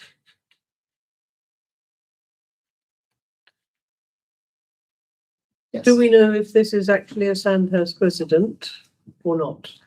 This particular, you don't know. No. Yes. The only thing that I would say, although it says interviewed, is it a friend? That we should say that no other children or nobody else under the age of 18 should be included in the film. I mean, that's something that's legal. Anyway, that's legal anyway. Just need to be clarified, I think. Can I just ask some questions? Because it's a bit worrying because it's a bit coincidental with half of tonight's points. This did come in a good while before. Yeah. Okay, fine. That's Yeah, one of this the came in before one of my worries. No, it came in before. But this is to do a documentary about one of our leaseholders, the effect of one of our leaseholders. Yeah. I've never had that in my 43 years on the council before. But are we aware of any requests that have gone to the football club to see if they are aware and involved? I feel a lot easier if they were. We are aware that they are aware and that the approach being taken is even acted, etc. Are we aware of it? No, I don't know. Because if it's a one-sided documentary, then Well, Or- the request is to film B-roll footage, which is background, Yeah. look at the Yeah. stadium, that sort of stuff. I don't think it doesn't talk to interviewing people and stuff like that. But is there, with the council, in any way be liable I mean, for allowing it if it's not an even-handed? Are we comfortable that, because I've got no worries with them doing it, and I just want to make sure that the taxpayers aren't going to end up forking out to defend them. I mean, I'm loath to say, I say no to anyone personally filming on the park as long as it's nothing massively inappropriate. Yeah. I'm a big fan of actually being open to particularly students coming and filming, and as long as the subject matter isn't like incredibly controversial or something, then, you know, personally, I think it should be good. But I do hear you. Maybe it would be good to check, but I don't know. Councillor Allen, you had a... Well, the last sentence says, it says, I'll point out in the image below on Google Maps, I would also like to film some short segments of myself and my friend talking about the surrounding area and the club and its fans. It doesn't say positive, it doesn't say negative, it just says they want to do some filming. I don't have an issue with it. No, it's just not, so that, I mean, that bit is, it's not just pictures of the fields for context, period. Councillor Brossard. Thank you, I've 3 questions I'd like to ask. Firstly, I presume we will apply a charge, will they, for? No. It will be free. No. So in that case, they will require insurance, though, will they? I would imagine if it's a school project that they're covered by the school. But we would still probably ask to check something. Yeah, you're right. Good point. Lines up with Councillor Hill's comment about. Also, the opportunity to actually see the finished product, or will we have any editorial contributions? Of course, that can be done independently. I mean, we can ask out of politeness, but it's not an official thing, I would suspect. I mean, unless everyone else wants to agree differently, it's coursework. Well, we've had short films made here that we don't view. Think it's a problem. Personally. I should be disappointed, Chairman, if parts of it, reels from it, appear in social media inappropriate. But you can't stop it, you know, it's one of those things. Can't stop someone turning up on the park with their phone and filming. He could have just done it without asking. Yeah, I think this is fine. Sorry, Councillor Edwards. We absolutely have to allow him to film, of course we should, but also it's not polite, and we definitely shouldn't ask him for any type of editorial control. No. A government body, whether it be local, national, trying to interfere in an editorial control of someone's content and opinion is bad. So we should just give him permission. Yeah. Give them permission and say thank you. Okay, shall we have a? Can I, Sorry, yes. in giving him, should he be advised to inform or ask the football club? I mean, I think, personally, I think it would be polite of us, but I don't think there's a legal necessity. I wasn't thinking legal necessity. Good relation. Yes, I think so. To let them know, but I mean, I would assume To let for the student. to tell the student that he should also. Diane, would you like to raise that as a proposal? No. I just made a suggestion. I'm going to go back in my corner. No, Councillor Wilson can propose it. She doesn't. I'll do it myself. Yeah, I think that's why I'll second that. You're seconded it. Okay. Okay. So the motion is that the motion is that we opposed to saying yes to letting them film on the park. Yes. On the proviso that the student speaks to the club or lets the club know. I would make the wild. No, you can't make that proviso. On that they advise. That's the proposal. I'm saying. Yeah. Help yourself. So that's the. So do we have a seconder? Yeah. I will second it. So, yeah. But we approve it with the proviso that they are advised But they, So They advise. but I would imagine that if they're doing a documentary, Might have about the club, already they're going to contacted the club. apply for that anyway. So, but it's a, sorry, they haven't told us, so it's a good point. Okay, I mean, yeah, okay. Any other proposals? I guess all in favour? Can I just ask a question? Sorry, are you voting? No, I was asking, raising my hand to ask a question. I did say in favour, but okay. Okay. Given that other people have filmed in the park, do we put such provisos on other people filming in the park? Because I believe that yourselves filmed in the park. Yeah, I don't. I don't think I was suggesting it was a proviso, it was a suggestion. There's a So it difference. can just go back to him and say, yes, you can, No, but we it's a suggest motion. you, You're not you say. wanting to amend the motion. No, Oh, I'm sorry. I thought you were wanting to amend the motion, Diane. My apologies. I wouldn't be so bold. That's a good solution. I just thought it would be sensible. Courteous. Thank you, Michael. Courteous. I think you're And I want to go home tonight, please. right. All in favour? Any against? In favour of definitely. Oh, good. Right. Yeah. The next item is Sandhurst Health Walkers. To consider a request from Sandhurst Health Walkers to hold a walking event that will start and finish on the Memorial Park. Annex 2 is a decision item. Is this the one that's at the same time as the news item? Okay, so we've had a request to have an event with these health walkers. It is quite nice because it ties in with the, is it the brass band or the drum? Silver band. Silver band, with the silver band. And they're going to actually tie it in. They've put silver band, it's actually the community band. The community. This is their request, but yeah, it's the community band. Yeah. Seems fine. So I would like to propose that we allow them. Second. All in favour?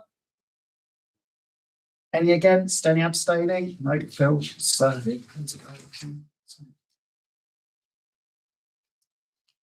9, softball.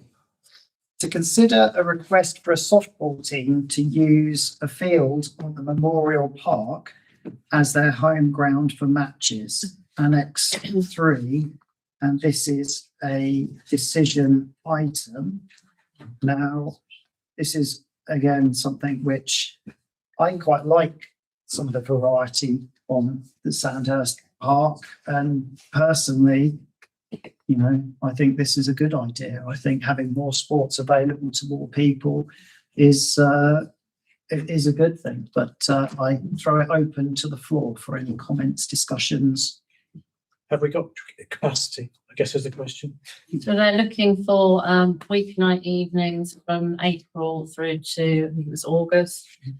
So obviously there are no football pitches booked out for evenings. They mentioned a Tuesday evening.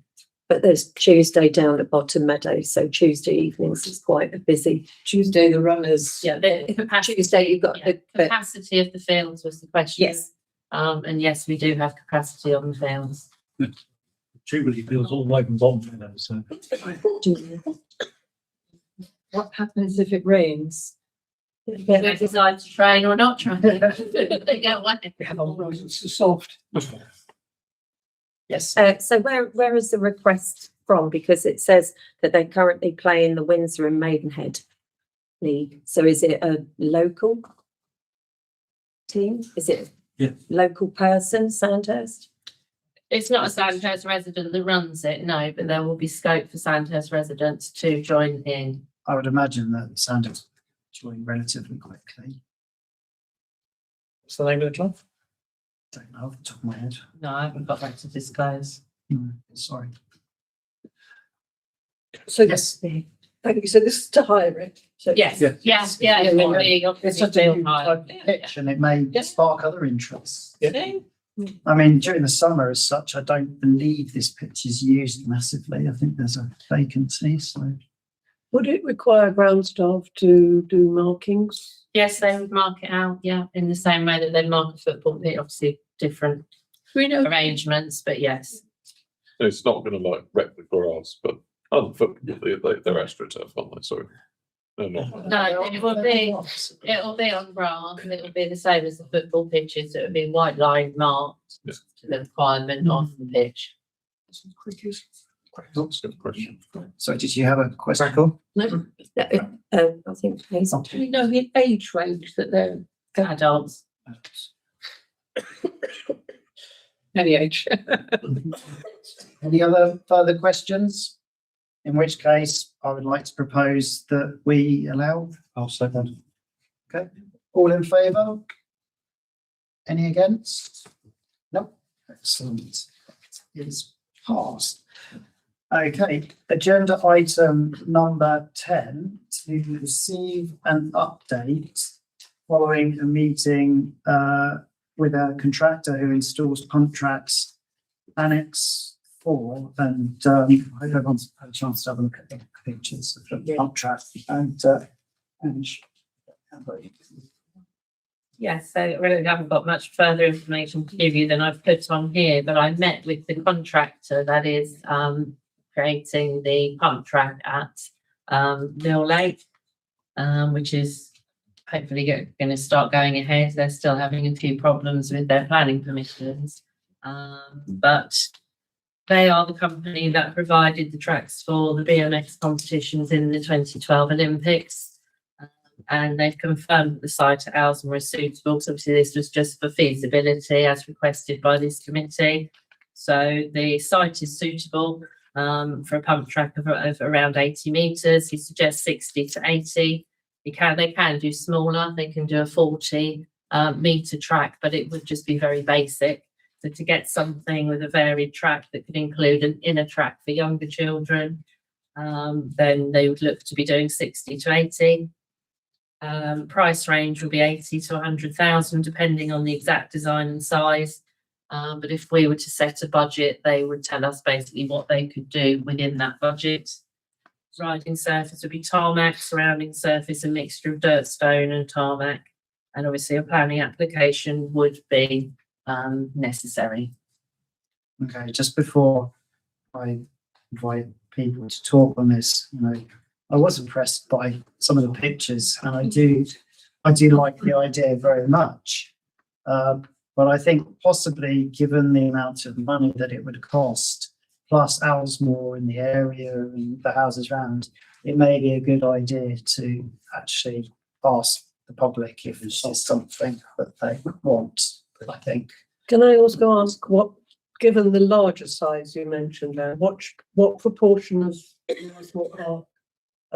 would it take up? I can't. The majority of it. The backfield. I've seen The backfield, this is. Yes, that feels, as you come into Altamont Park, you've got the play area, the grassed area behind that and the wooded area. This is the big field at the back. Councillor. The dog walking area. I have concerns regarding the sighting at Altamont Park. I've done quite a lot of research about this. I did ask Ange about a GIS map to look at the sighting issue, and to get 30 metres away from residential means it is quite tight.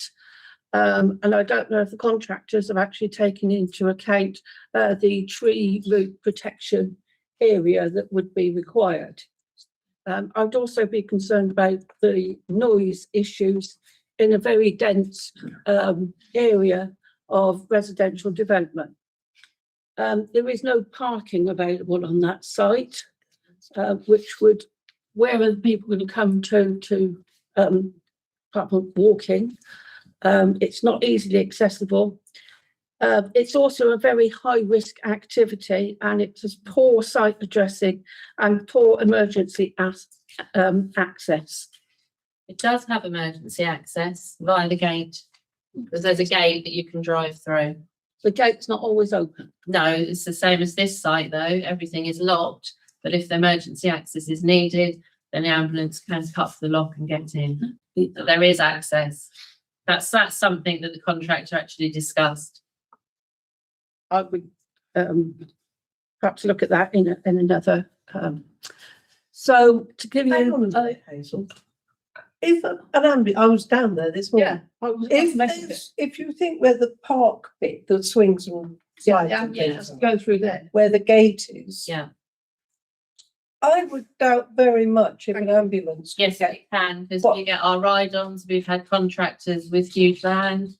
The play They get up play that equipment, far. yeah, they can. I have trouble with the buggy.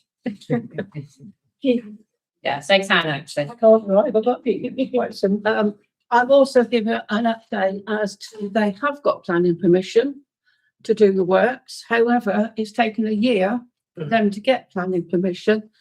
And they have, they can't go ahead until they commence with further conditions are met on the site. For an example, they had to do a biodiversity report, which is over 1,500 pages long. To say, I didn't bother reading that. They have to do extensive drainage requirements also to meet that planning application.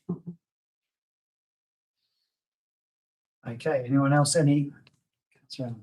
I'm just looking on Google Maps, it does actually, you know, it sends you right beside, 1, 2, 3 houses. Which, you know, back onto the park, but actually they're side onto the park, so literally the side of the house is I measured it.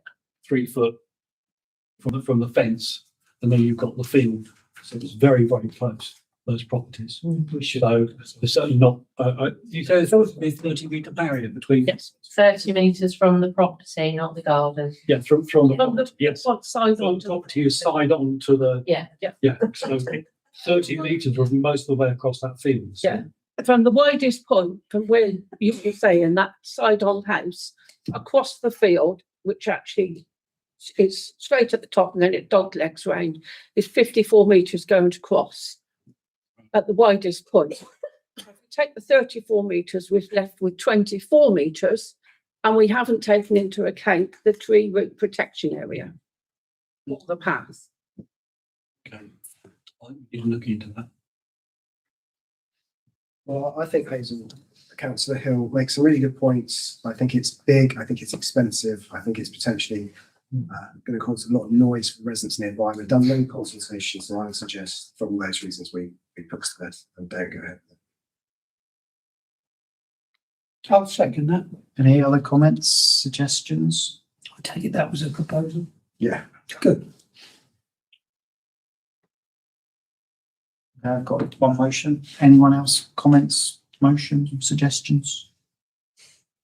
No? Okay. All in favour of not proceeding? I'm not. Not proceeding. We're not. All for. Okay. And all against? And any abstaining? Two. See them. Cool. So that is kicked to the curb. Yeah. Right. Okay. On to the next one. You've got to run. Yeah. It's no problem. That's all the stuff to vote on. Thank you. Would you like to? Right. Good evening, all. At the last, sorry, were you on? Yeah. Sorry, Michael. At the last meeting, I was asked to talk about the tennis club, and I said, yeah, the tennis club was going reasonably well, and we were getting some new members and having our regular sessions. And I was talking about trying to move tennis into the next era, so to speak, within Sandhurst. And I mentioned paddle tennis, and we talked around the table, and no one really knew what paddle tennis was all about. So they asked me to go out and find out and come back and tell you about paddle tennis. So from that, I've been down to Bracknell Leisure Centre, which has got 4 courts, spoken to the Berkshire LTA, that's the Lawn Tennis Association, which is the governing body for paddle tennis within Berkshire, and spoken to several tennis clubs that are in the process of putting paddle courts into their clubs. So there's two ways to do it. You can either get a commercial organisation to come in and do something for you, or you can talk to a club and put up 1 or 2 courts within their existing facility. So first of all, what is paddle tennis? It's a highly social racket game where you have a paddle which has got perforated, otherwise solid, bit like a table tennis, but a bit bigger, with a slightly low pressure tennis ball. You generally play with 4 players in a court which is enclosed with glass around the back and some mesh on the sides. And so one of the reasons it's so popular is that there's less running. It is highly mobile, but there's not so much running as there would be in tennis because the area you cover is obviously a lot less. But it's proving to be very, very popular amongst all ages, partially because you play with 4 people generally, so it's a highly social game. In terms of where it's taken, the Bracknell Leisure Centre, they've done a deal with this company called Paddle for All, who've got a 25-year lease on a bit of land to one side of Bracknell Leisure Centre, and they put up a tent, if you like, and enclosed 4 brand new paddle courts. And the paddle court has got, as you say, the glass back, and you can see on my pictures, a bit difficult to see, but there's some glass you can see on the corner of the court, which comes partially down the side, and then you have mesh in between. And that's critical because you can bounce the ball off the glass, and if it hits the mesh, you've lost the point. So they put 4 courts in there, but the cost for doing that is horrendous. They put in £1.5 million down to do that. But they've got a 25-year lease from the Bracknell, whichever organisation manages that. And they said they opened it in December of last year, and they've been very busy ever since. Because it's run with at night time as well, you've no stops during the day. You have to have it with floodlights, and they manage it with having a manager there all the time to let people come in and use the facility. But their 4 courts are busy all the time, having made them available. If you go to the clubs, 1 or 2 clubs, is perhaps more like us, are putting a single or 2 paddle courts onto their existing tennis courts. They've got more courts than perhaps they need, and put a court in place of one of the tennis courts. And that is proving highly popular as well, and is improving tennis club membership within that particular club. I particularly mentioned Wargrave, where they've had one up and running, and they're talking about putting a second court in there as well. So in terms of Sandhurst, there's lots of challenges because you do need to have access all the time, and that means an electronic access system. And we'd love that for the tennis courts because we feel that would improve the use or increase the use of the tennis courts in themselves. However, for paddle tennis, it's imperative you have to have that really, and you have to have lighting so that you can use this facility right the way through till probably 9 o'clock at night. Otherwise, it just won't be viable. So, as you can see, there's lots of problems there going by the way that this facility operates. But it's a case of whether we feel we want to try and make it happen to give this super new facility available to the residents of Sandhurst, or whether we'd rather just carry on as we are, which is okay and we can proceed on, but we're not going to move forward, which is where these other places are moving forward with the provision of the paddle courts.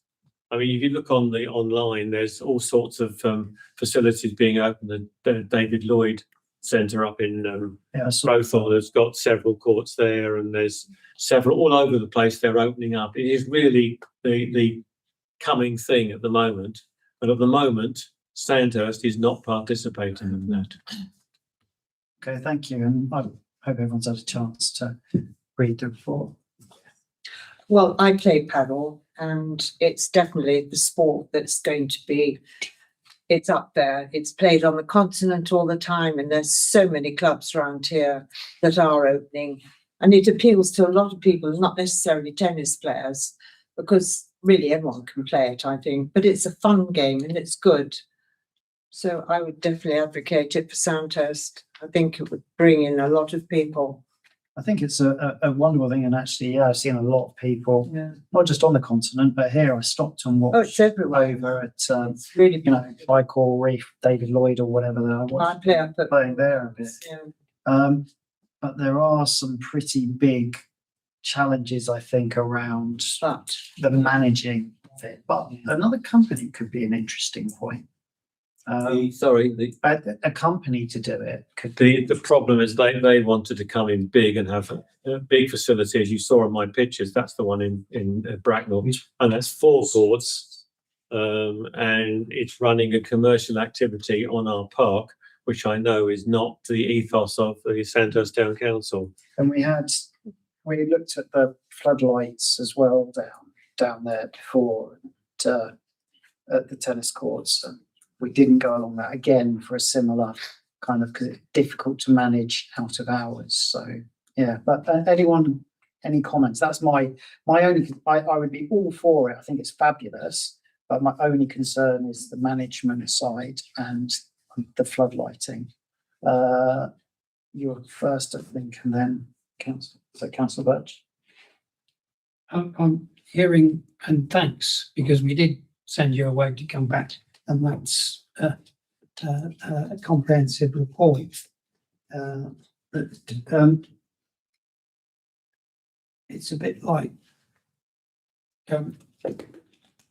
what is the demand?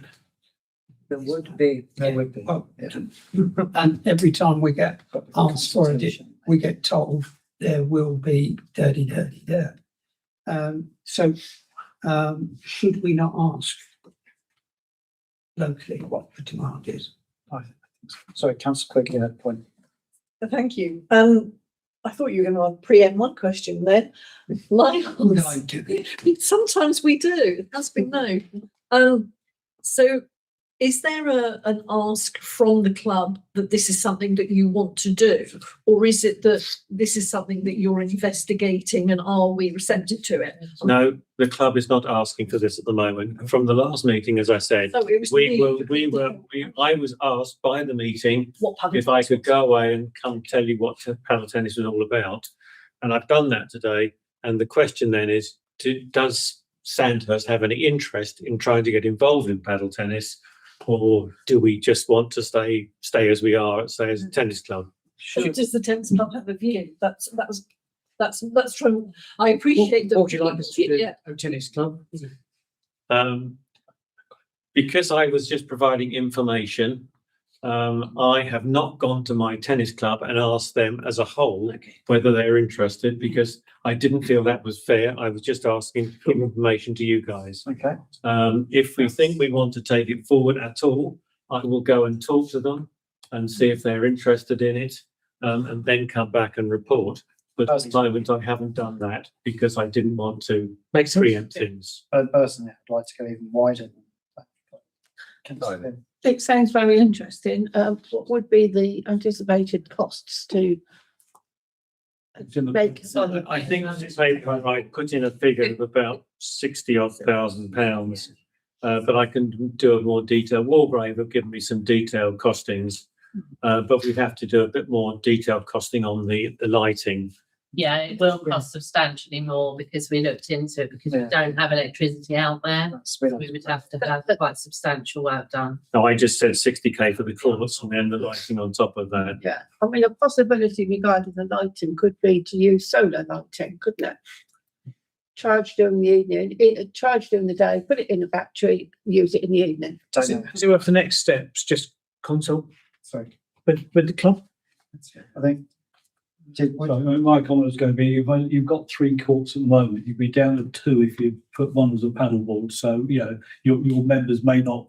Well, exactly. And I'm not overly happy with going down to 2 courts because that really impedes the growth of the club. Yeah. And You're damned if you do and damned if you don't. So, And there's also the side of the residents. It's not just about the tennis club, with all due respect, Alan. You know, it is a Yeah. public court. That's So okay, in the summer when it's busy, if we only have two, again, that limits how often we can hire in. Oh, sorry, councillor Wilson was first. Yes. Just that we've all said we want to know, you're going to go back to the tennis club. Can I invite you to put an article in here? And find out whether the residents of Sandhurst don't have any interest whatsoever. 220 words by the first of next month.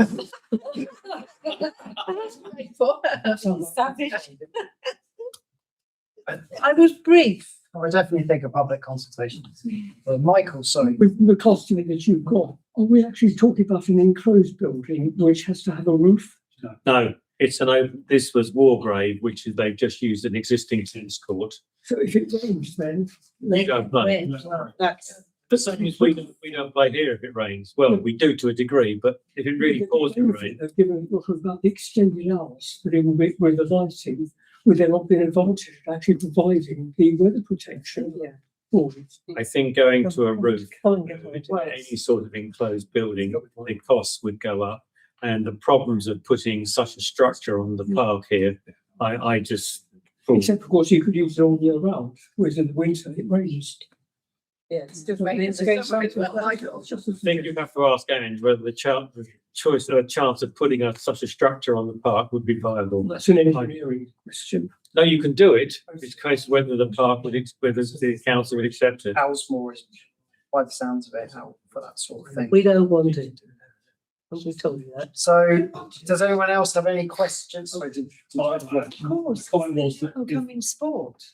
I would say if Bracknell, if they put 4 courts in Bracknell, it costs and the tent cost, the facilities cost 1.2 million, was it? 1.5 million, but that's with So, enclosed. so to cover a court would be a significant cost. Yeah, oh yeah. I've got gazoon. Right, does anyone have a proposal on that? Do we want to propose to take this out to a? I propose that the tennis club submit a piece of editorial for the SRA magazine for the 1st of April. 200 words. After consulting with their members. Because if he does it without consulting with his members, he'll probably get shot. I agree with that. You have to tread a delicate path because I'll second that, yeah. What was the shooting bit? What's So there are plenty of other people in Sandhurst who don't necessarily play tennis, but would be interested in the panel. I think it would take off. Personally. Would you like to make a proposal?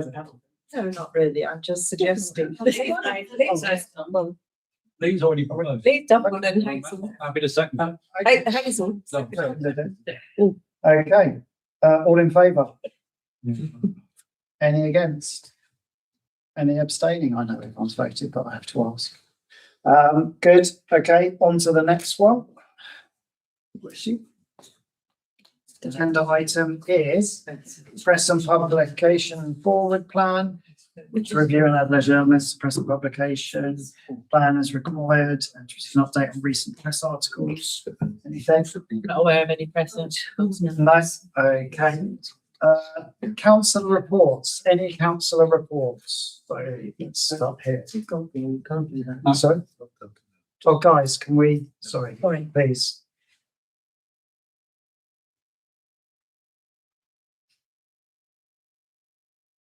That was a nice agenda item, good. The sports club, have we had a? Yes, I've had a report from them, and Liz has given her apologies for this evening. Her report states the bar continues to operate well and is running smoothly with no significant issues to report. Membership remains stable with a small number of new members joining each month, which is encouraging. They're currently working with Sandhurst Football Club and would like to extend thanks to Steve and the team for their support in helping us navigate the updated process for hiring the committee room. We're also grateful to Sandhurst Town Council for agreeing to provide a key to the gate leading to the pond. Arrangements will be made for collection in due course. Okay. Sandhurst Presidents Association. Can I suggest, in the interest of world peace, that I just give you, Ange, I just send you my report instead of reading it out. Well, we are here to hear it. I wouldn't just include it in the. Any good stuff? I'm trying to say, just. Just read the first paragraph, that'll do. Okay. Yep. Well, Richard Matthews obviously is the chair and sends his apologies. I'm vice chair, but it's a nominal role. I'm more notorious, if you like, for being the editor of this publication. And I just wanted to give an update about the new arrangement with STC that this was agreed to here. We've done 3 issues. We've got 1 more issue to go in June. And then I believe, Ange, there's a review, isn't there? There will be a review. Okay. So as you know, the magazine never really recovered from the loss of advertising after COVID. And a year ago, we not only approached STC for help with funding, but we also launched an appeal directly to the readership, the right residents of Sandhurst. And so I'm pleased to say the first thing is that a steady stream of one-offs and regular donations since then has resulted in a total from the residents of Sandhurst that will cover pretty much the entire cost of one of those 3 issues. And that we're very impressed with that. And we take that as strong evidence that the people out there want a magazine. Agreed. Otherwise, well, my background's in marketing, communications and publishing, and I know from experience that merging 2 publications can be difficult. That said, I feel that although there have been some teething problems, generally the move has gone well and seems to work for both sides. However, I shouldn't say any more until we've had the review. Okay. The rescue package has not caused us to sit back and rest on our laurels. We're moving forward with a couple of initiatives. The advertising volume has started to pick up again. And as we now have both marketing and sales experience on the committee, we're planning to back this up with a concerted campaign to local advertisers. We're also looking afresh at the SRA magazine's role as a voice in the community and considering a change to a more modern logo and identity using the dreaded AI to represent that change. Finally, we're investigating ways of appealing more to younger residents. I think this is important. Within the committee, we have 1 in their 30s, 1 in their 50s, but the rest of us are a long way past the first flush of youth. And we really don't want that to become a bias in the material that we feature, so we're consulting outside. And I should also just mention that our printers have helped us with financial issues as well by holding their prices despite increasing paper costs. But for the March issue, they did announce a small increase, less than 5%. Finally, everyone here particularly will know only too well that you can't please all of the people all of the time. If we needed evidence of that, it came with our latest issue, when we received an email from a resident asking to be taken off the distribution list, as they felt that the magazine was, and I quote, a waste of resources and goes straight in the bin. I was left to deal with that. One can only hope that the bin was at least blue in colour and it got recycled. In 7 years, I've done over 30 issues of this magazine, and this is the first time we have received anything like this. So although we've asked the distributor in that road not to deliver to that address, we did briefly consider tying the June issue to a brick and hurling it. We are not deterred. Don't take it to heart. Militant when you're the SRA. It's not like this is recorded or anything. Thank you for your ongoing support. It's proving to be the confidence you needed. So thank you. Excellent. Okay. And on to the clubs. So the Scouts. Yeah, so I'm attending on behalf of Sandhurst, we're the ones that meet in the Memorial Park. So numbers across all 4 of our sections, which is Squirrels, the newest section, 4 to 6 year olds. We've got Squirrels, Beavers, Cubs and Scouts. Numbers across all of them are doing well. We're actually at maximum capacity and having to sort of send people on our waiting list to other local groups who are struggling. So that's really positive. Apart from in Scouts, where numbers are falling or have fallen, and that's a pretty standard trend. We see that every few years, so we're confident that it'll pick up again. We are following a varied spring term agenda, including trips to the library, Crowthorne Fire Station, and a fact-finding evening, which was, as I was there, unexpectedly exciting.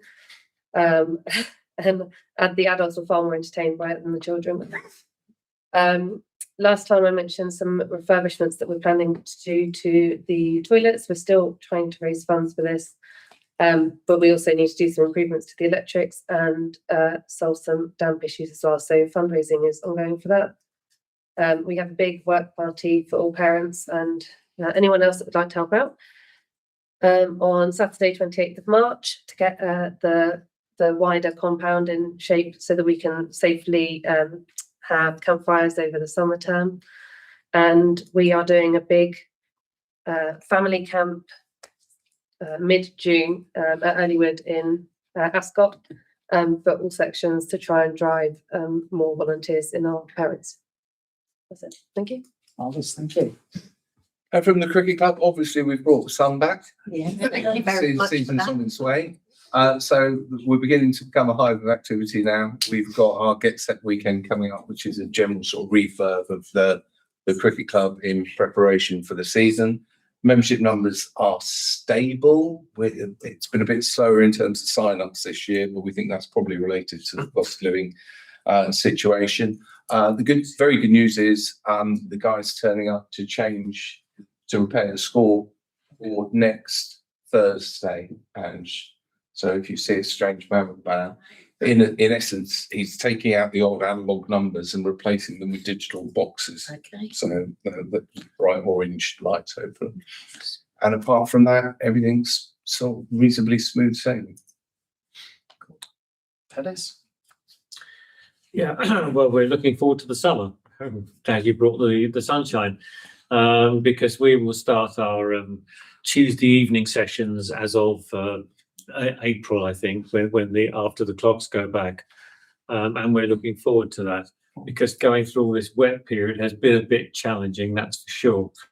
But nevertheless, there still remains a fair degree of interest in tennis, and we all enjoy playing. And everyone is very enthusiastic, so it's just great to be a member of the club. Brilliant. And last but definitely not least, Okay, so to report, we had a chap collapse on the allotments, requiring a blue light ambulance response. And luckily, the numbers of people around that knew the code to open the height restriction barrier to allow the ambulance to come in. And that's required me really to review our safety procedures. And we are going to have to circulate the height restriction barrier code to the members. We don't normally do that. We've only a couple of us know it. And I just wanted to clear that you're comfortable with that. I don't see that it's any different to the fob. They have a fob They're a fob anyway, user. so They we should just be go able to be circulate. trusted to open and shut the We have door. a first aid box anyway, and we have first aid trained personnel, and we're going to extend that to more people and offer them that as well. Luckily, the chap who was elderly just literally collapsed, never had any heart problems before, made a good recovery, but we're lucky, I think. But it's a lesson learned, and it's one that we're taking action on. We have all of the plots occupied. We have a waiting list of 11 people, which means that they're going to wait at least 18 months, I think. Although I do run the challenge walkabout next month, which means that I'll be carrying out plot inspections. And that tends to sort of focus people somewhat. And they're all out this weekend, I guess, working very hard, making sure their plots are good. And I have some sad news, very sad news. We had an AGM 2 weeks ago, and they all voted for me to remain the chairman.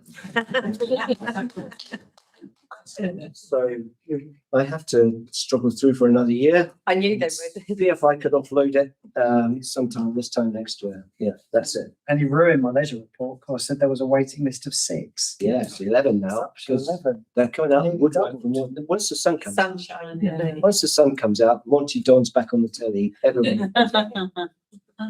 Excellent. On that bombshell, the next meeting is the 7th of May. No, it isn't. It's not. Is it not? No. No. Oh, did I read that wrong? Good job. Be confirmed. Yeah, so the draft schedule will be coming to S&P and this will be taken to town. It's obviously likely to follow the same pattern, but it hasn't yet been approved. Okay. And it hasn't been approved. No. It wouldn't be the 14th. Sorry, yeah. Yeah. Approval. Yeah. It's the council meeting. Yes, Yes. yes. Okay, it confused me. Big But yes, everyone, you're free to go. That's breakfast. I've got the F.